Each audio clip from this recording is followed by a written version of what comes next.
Hello, everyone. I am Stacy Ellis. Welcome to my channel. So, as you can see from the title of the video, I am talking about burning mouth syndrome. The reason why I am talking about this is because I have been diagnosed with this condition, and I know that there's not a lot of information out there, and there might be someone out there that also is dealing with this issue, and you're just trying to find ways to handle your symptoms and all of that. So I hope I can be of some guidance and help to you. But let me go ahead and explain how I personally got burning mouth syndrome and what burning mouth syndrome is. So I had scheduled to get my wisdom teeth pulled. I had all four teeth pulled at one time. So I was sedated for this procedure. They also worked on um, redoing some fillings that I had in my mouth as well. And so I had a lot of work done on my mouth, obviously. And afterwards, they prescribed a mouthwash for me to use to help prevent, you know, infection and things like that. Well, if you ever had your wisdom teeth pulled, you know that it can be kind of painful afterwards. So they told me to take ibuprofen and acetaminophen to help with the pain and, uh, you know, do the syringe in your mouth and all that type of stuff, right?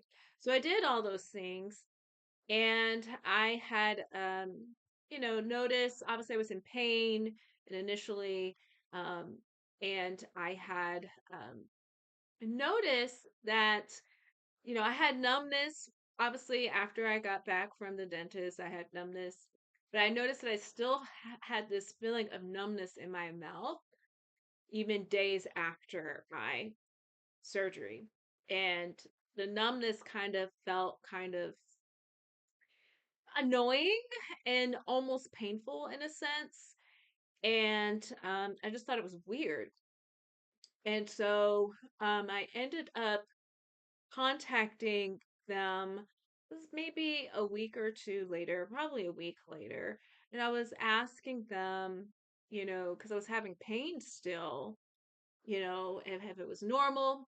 And they're like, well, you can come in. And so they come in and they look and they're like, well, everything looks fine. There's no issues or anything. Just make sure you take your medication, regularly. And so obviously I went home and I continued to do that. But I noticed that I was still having pain um, in my mouth. And so I was trying to figure out, like, what is causing this pain? Like, what is it?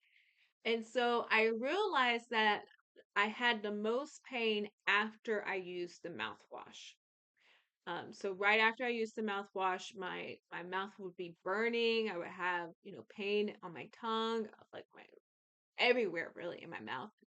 And so I was like, okay, so maybe I'm allergic to something in this mouthwash. So I stopped using it, and then I was still feeling it. And so I was like, okay, maybe it's something that's in my toothpaste too. Maybe I know like allergies can happen at any time. And so I had this idea that maybe there's an ingredient within, toothpaste and mouthwash that I'm allergic to. And so I started eliminating my toothpaste and I switched to a children's toothpaste and I did fine with the children's toothpaste. And so I was like, okay, I think maybe I'm allergic to peppermint. Um, because, I was looking at the ingredient list and there was things listed on the ingredient list that was on the children's and also on the regular toothpaste. But one of the common differences in all of them was the peppermint. There was peppermint in the mouthwash, there was peppermint in the toothpaste. So I was like, okay, maybe I have a peppermint allergy. Well, fast forward, I had my actual true follow-up appointment after my wisdom teeth pulled. You're supposed to go to the dentist for them to check to make sure everything is fine before they clear you for you to continue on healing without them having to keep checking on you. So I go in and I tell them, I was like, I think I figured out what the pain was. I think I was allergic to peppermint. And they're like, peppermint? And they're like, yeah, like, whenever I had it, it would make my mouth burn and all this stuff. And they thought it was very interesting. And they thought that obviously I was going to have issues in the future because of getting my teeth cleaned and all those things. Um, so they ended up putting it in my chart that I have a peppermint allergy. And I continued on with my healing, from the wisdom tooth extraction. Well, fast forward, it's been about a month or two. I can't remember. I'm sorry, I can't remember the exact time. But I still was dealing with this pain in my mouth, but it wasn't constant. Like there'll be times where it would be really bad, and I'm like, okay, I must have exposed myself to peppermint somewhere. I don't know. Like I was doing fine. I felt like my allergy was decreasing, but now all of a sudden it would get worse. I was like, what is going on here? Where's this peppermint? And so I was getting frustrated because I literally felt like I removed all the peppermint out of my toothpaste, floss, mouthwashes. I had tea that had peppermint that I didn't drink anymore. Like I literally eliminated it, but I still had these symptoms.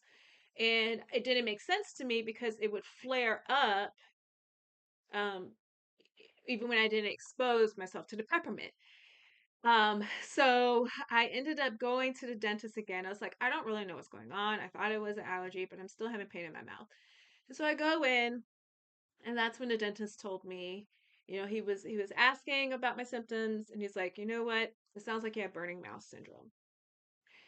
So burning mouth syndrome, what it is the nerves in your mouth, they flare up thinking that you exposed your mouth to something hot. So, like if you had a hot soup and you ate it, you sometimes like burn your tongue, right? That's what it feels like. But it's not constant. It will move. So sometimes it might be on your tongue, sometimes it might be on the roof of your mouth. It could be anywhere in your mouth. So, they did check my nerves, my cranial nerves, and there was no damage. There was no nerve damage. They didn't cut a nerve or anything like that. So the burning mouth syndrome was not necessarily caused by any damage to the nerves themselves. Really, what it is, it's the nerves being they're going haywire and they're firing, um, crazy. Now, I've done research on it. He said, sorry, something just dropped. My dentist said that it's a very rare condition, and I'm the second person that he's ever seen with burning mouth syndrome. Um, he told me to talk to my PCP, and he said he would have to go speak to a specialist on the, on the condition. But in the meantime, he prescribed a mouthwash. So this is, I will say, if someone's dealing with burning mouth syndrome, I do recommend this mouthwash. Um,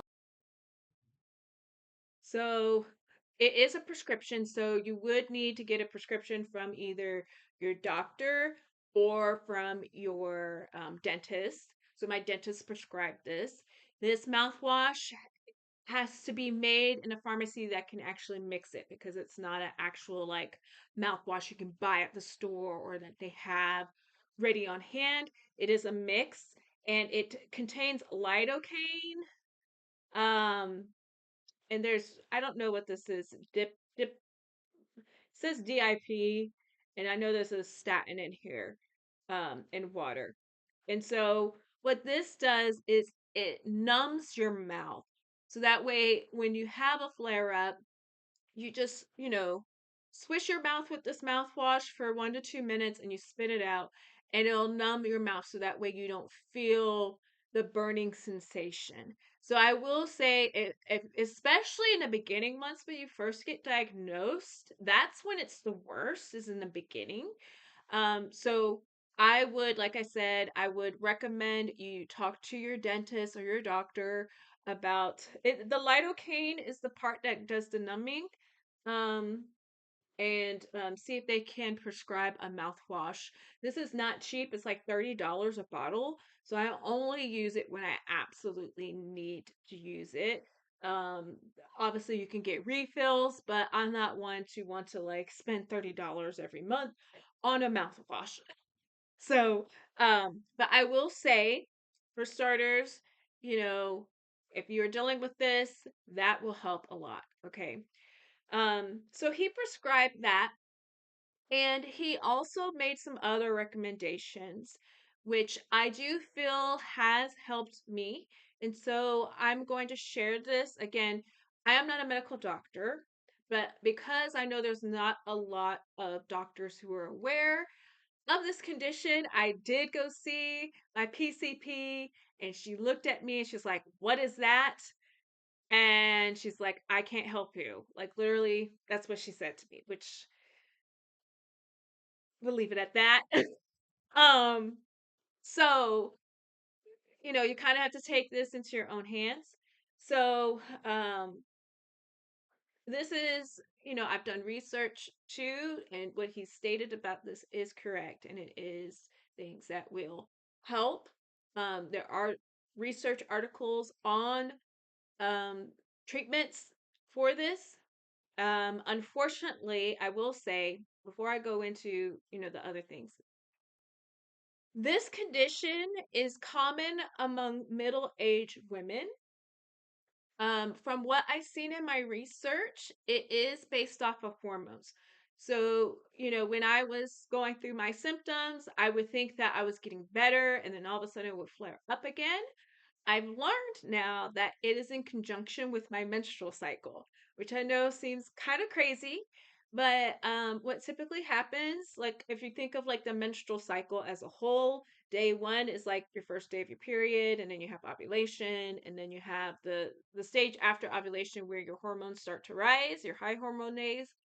So whenever my estrogen would increase, that's when I would have an increase in my symptoms. So around ovulation, you tend to have a spike in estrogen. And it's not estrogen that causes the problem. Elevated estrogen causes elevations in serotonin.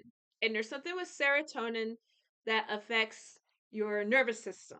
And that's when the symptoms can get worse, right? So around ovulation, you get a peak in estrogen. And so for me, I do notice that around ovulation, I will get a flare up of my burning mouth syndrome. Then it will go down a little, then it will improve. So it's just like with ovulation, you have the spike in estrogen, then estrogen goes back down, and then it gradually increases. So after ovulation, you will have a progression of the symptoms increasing again until you have your period. And then once you have your period, you will have the it's going to start to decline in terms of the symptoms. Now, I'll be honest with you, I always have some type of burning feeling in my mouth all the time. It's just the severity does change. So like right now I do have burning sensation on my tongue and underneath the under part of my mouth. I have it as well. And at the roof of my mouth. I feel it right now. Okay. I'm in the high hormone phase of my cycle. So I am expecting it to continue to get worse and worse, unfortunately. Um, but I will say this. There are, so it does move around. Okay. So it's never, I mean, I typically have it on my tongue personally, but it can be in different spots of your mouth. Okay. When you start your day off, your symptoms are the best in the morning. And then as the day progresses, it gets worse and worse until you go to sleep. So I do think again, there's something with hormones because your hormones do go up and down throughout the day. So that might be in part why that is the case as well. I also will tell you, you might be wondering, okay, so, this is a syndrome. Can you like get healed from this? So, treatment wise, like I said, they don't have any medications, they don't know what to do. But I will say, and if you do any research, you will see that you actually can eventually not have it anymore. Okay. So I got diagnosed, well, or I should say my symptoms started in February. It is now August. So in the beginning, my symptoms were really bad. Like literally I would have a hard time sleeping at night because of the pain in my mouth. But each month, every time I go through a menstrual cycle, it improves. Okay. Not that I don't get pain, but it's not as bad. Um, so I will tell you, the fact that it gets less and less severe is hope that things can, eventually go away. And the research shows that most people who have burning mouth syndrome, it lasts at least 6 months. Okay. So after the 6 month period, you do see that people start to not have it anymore. But the truth of the matter is, some people, it may last a long time. Okay. But 6 months is a starting point. And I do think that part of the reason may be due to nutrients that you consume. And so that's in part what I'm going to tell you today. So, medication wise, there's no medications besides the numbing. There was probably other medications that my dentist doesn't know about or my doctor doesn't know about. But we do know that there is something to be said about vitamin and minerals.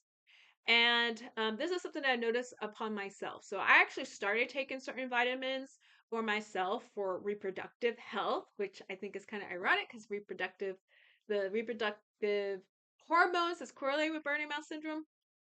Um, and when I wasn't consistent with it, my symptoms got worse. So I will say I do think that there's definitely a correlation there with the hormones.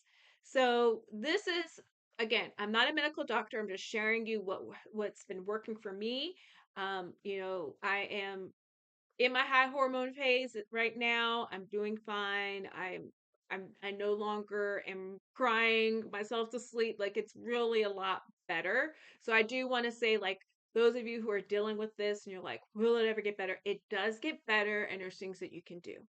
So, what are things that I've been implementing? So, first and foremost is vitamin C. Okay, these are gummies. I take the gummies because it's easier for me to swallow. The regular vitamin C pills, I choke. It's very hard for me to swallow them. So I take the gummies. So I take 1,000 milligrams of vitamin C a day. I may need more than that, possibly. I don't know. But I do notice improvements in um, like when I don't take this, I do notice that my flare-ups gets worse. So, I do take this. I do take it at nighttime because I've heard that if you take vitamin C in the morning, it can mess with cortisol levels. Um, so that's why I take it. I either take it in the afternoon or I take it in the evening. Okay, so I take, like I said, 1,000 milligrams of vitamin C. I believe from my research, 500 milligrams is the smallest amount. So if you're on a budget and you're like, I can't take that many vitamin C, that's 4 gummies for me. So I take that. Um, and then if you do research on like what vitamins and minerals are associated with burning mouth syndrome, you will find that it's a lot of the B vitamins and zinc. And so I take a prenatal that has all the B vitamins in here in high doses. So this is the Spring Valley brand. I get it from Walmart. I had another brand, I think it was the Nature Made brand that I was using before. And then when I ran out, I bought this one. And so it has thiamine, riboflavin, niacinamide. It has B6, B12, folate. So folate was one of the big ones that tends to be low in people with burning mouth syndrome. And then zinc is also in here. So I take this. Um, Obviously, I'm not pregnant, but it does have higher amounts of nutrients than just regular women's vitamins. And I also need like iron and stuff, because I have a history of anemia and my iron tends to run low. So I just take a prenatal, um, and it helps. It helps a lot. Um, Now, whether or not I need higher amounts than what's already listed here, I do not know. So maybe, I would be hesitant, especially with like the zinc, B12. Like there is such thing as too much of those. Um, but I know that like for instance, like with anemia, sometimes people have anemia in part because of low zinc.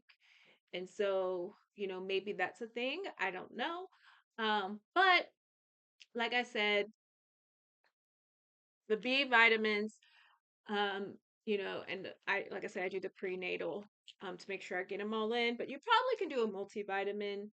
Um, and then this is just additional. It's not something that I found in the research, but I'm actually a registered dietitian. I have my PhD in nutrition, and so I do understand how different nutrients affect the body.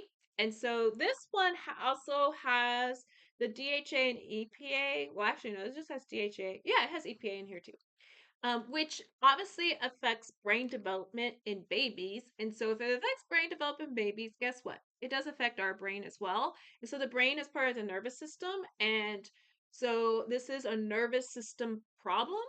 And so, that's another reason why I take this one in particular, because, you know, maybe there's something correlated there. I don't know if there is or not, again, because there's not a lot of research, but because I do know that it is in conjunction with the nervous system.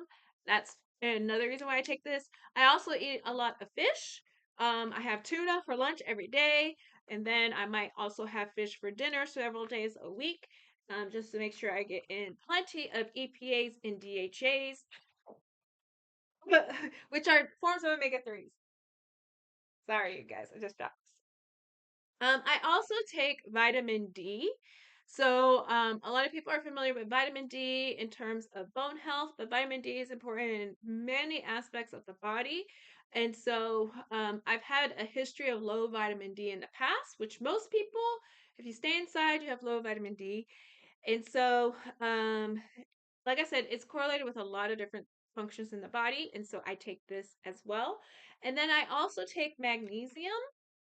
And I take potassium. I only take one potassium pill. I didn't bring it in here. Um, these are electrolytes. Magnesium and potassium are electrolytes. And the electrolytes, they also deal with the nervous system in terms of sending messages. And so I already had to take magnesium regularly because of my history of migraines. And so when I don't take these regularly, I do get migraines more frequently. And again, migraines deals with the nervous system. And so, there may be something there in conjunction with what's going on in my mouth. So that's why I take it. I do take, in addition, I take CoQ10, but I don't really know if there's anything. I take that for other reasons. I don't take it for burning mouth syndrome, in particular. And I take biotin. Again, I don't know if it has any correlation with burning mouth syndrome or not. I take that for my nails. So, um, yeah. But that's what I take. And like I said, I've improved on my symptoms. So, be encouraged if you're someone that is dealing with this. There is hope. Now, I will say outside of the medications, I still have to stay away from peppermint for whatever reason. And I don't know if it's peppermint itself or there's something in the toothpaste because I did get my teeth cleaned at the dentist and they had peppermint toothpaste and I didn't have a flare up. So I don't know if it was just because my mouth was very sensitive, and so being exposed to that peppery like taste made it flare up more. I don't know, but I use the cinnamon toothpaste right now. I use the cinnamon floss. I don't eat any peppermint or anything like that. Now, I will say another recommendation that I've read in journal articles is exposing yourself to pepper, the Caspian family. So that way your tongue recognizes, oh, this is what hot is. It's not what you are experiencing regularly. Like, this is hot. Like, it's supposed to feel hot, when you're eating a hot pepper. Um, but I never really liked a lot of peppers. It hurts my stomach. I like it literally hurts. So I'll do like spices in my food and stuff. And I'm also hesitant of doing more because for me, my mouth hurt a lot with the peppermint. And so if the peppermint has, maybe the pain I was feeling is similar, I don't know, but I have hesitancy because of that. And I've been getting better just by not having it. Maybe would get better faster if I ate pepper. I don't know. But yeah, I don't really expose myself to pepper, but that is what is found to help speed up the recovery in some people is exposing yourself to peppers regularly. So, that's just a little side note. Um, I do want to say too, if you have Burning Mount syndrome, you if you look up Burning Mount syndrome, there's no pictures, there's no accurate pictures of how it looks or anything like that. So let me also describe what it will look like. There are times you'll look at your tongue, you'll look at your mouth, and it looks normal. There's other times you'll look at it and you might have like a red sore, wherever it's flaring up at. The other times it might flare up so much that like it looks like your taste buds are going away, and you'll see like a pattern, like your tongue will look white in some parts and then pink in other parts. Wherever it's flared up, it'll be pink, and then other places it'll be white, which is very weird to me. On why it does that, I don't know. Um, I will say that the sleep cycle has a huge factor too on it. So I went to Europe over the summer and my burning mouth syndrome was flared up. Like it didn't know when to not be flared versus when to be flared. Because normally, like I said, you wake up in the morning, it's not that bad, and then during the day it gets worse. But it stayed bad because I feel like my body didn't know when it was time to sleep versus staying awake. And so my whole tongue got pretty bad. So I will say, trying to be on a sleeping schedule can help and not make it as worse. I will say for me during that experience, that was already a few months in. So even though my tongue looked crazy, it didn't hurt as much as it did initially when I first got the diagnosis. So I will say that. Um, but it did look gross. So it can get to a point where it looks gross. And there are also sometimes points where it might look like your tongue has like cuts in the tongue, actually. Um, but it doesn't, for me, it doesn't necessarily feel much different pain wise. But for some people, maybe it hurts them a lot. I don't know. But for me, whether I had just a sore, no sore, or cuts, my mouth felt the same. Um, like in the beginning, it hurt a lot, but now, like I actually on my tongue, I have a sore, but it doesn't hurt like how it would have months ago. So there's that. So hopefully that can help some people who, are like, my tongue looks gross. Yeah, but it's fine. It'll go away. Um, let's see if there's anything else. I just want to make sure I give you all the information because I didn't have it. Um,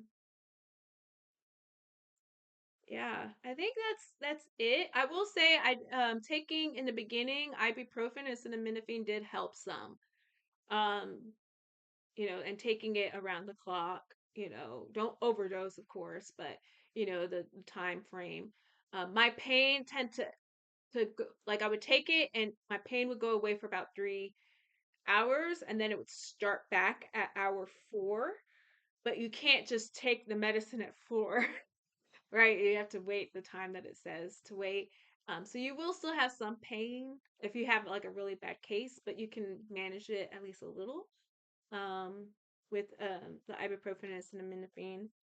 Um, and then also learning to block out the pain. It's hard when you are in a lot of pain. I will agree with that.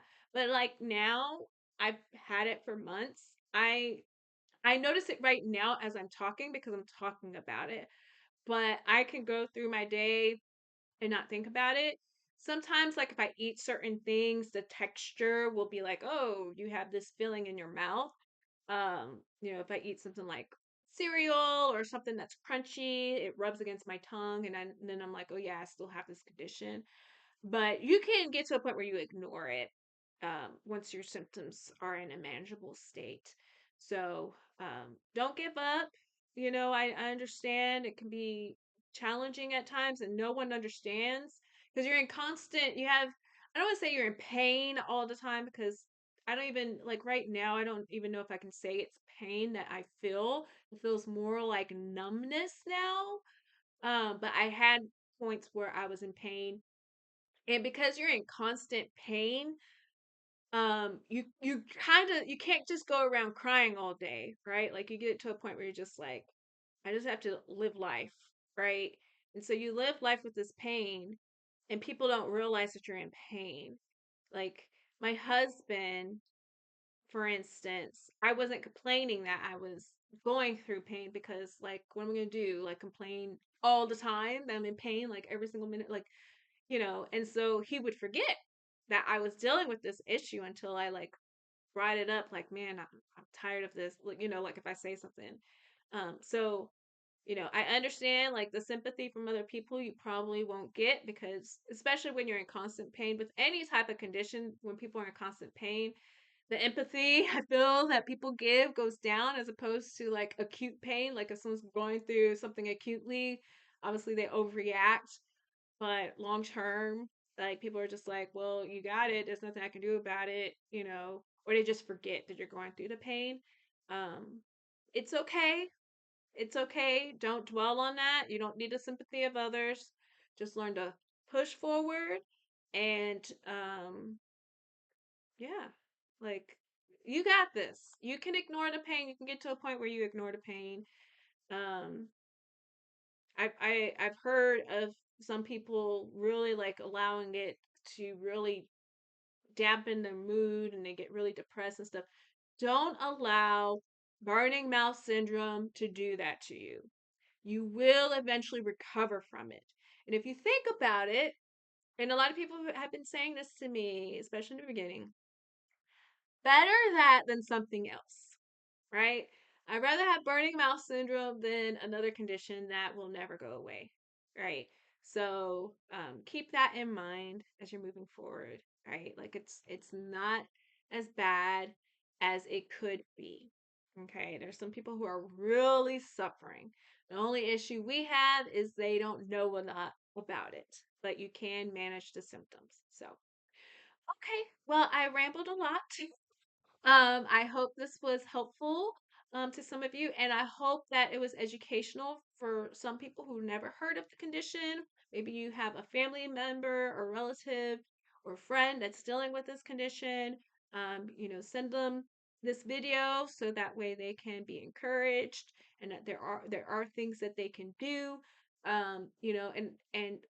Do a Google scholar search on burning mouth syndrome. There's a ton of studies out there.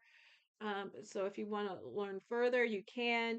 This is what I've done, and I have progressed and gotten much better than where I was. So that is all for today. You guys have a great day. Be encouraged, and I will see you guys in the next video. Bye.